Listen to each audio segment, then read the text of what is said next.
What is up guys, it's your favourite Scotsman Ryan here, and today we are finally going to take a look at the benchmark results of the $550 budget PC build.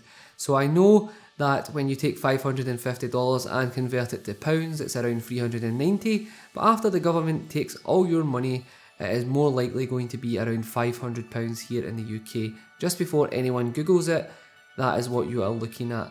So just before we start today's video, I wanted to let you guys know, anyone that stays around London, any surrounding areas, etc., I will be doing an event on Saturday the 18th, which is this coming Saturday, with Google at their Tottenham Court store. So if you would like to come along, the link is down below in the description, and I would love to see you guys there. It should be a pretty cool day.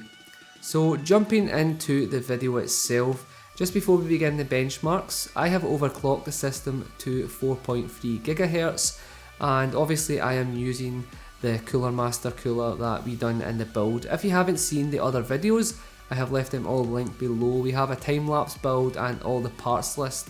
But just to refresh your memory, we have the AMD FX 6300 Black Edition, we have the Radeon R9 380 graphics card, the Gigabyte 970A UD3P motherboard, and 8GB of Corsair RAM.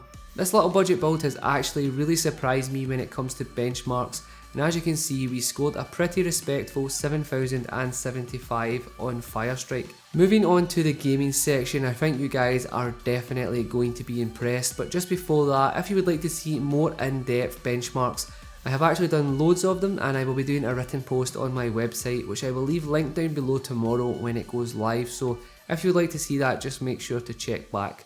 With that said guys, let's jump into the benchmarks.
Okay guys, so I hope you are as impressed as me when it comes to this budget build. For the price, this thing is a little beast. And honestly, if you are looking to do some 1080p gaming, then this build is definitely for you. You don't have to go and spend crazy money, as this will definitely handle anything you throw at it. If you have any questions guys, or would like me to do any other tests on this build, just let me know down below and I will definitely go ahead and do it. As always guys, thank you so much for tuning in. Stay safe, be kind to each other, and I will catch you on the next one. Peace!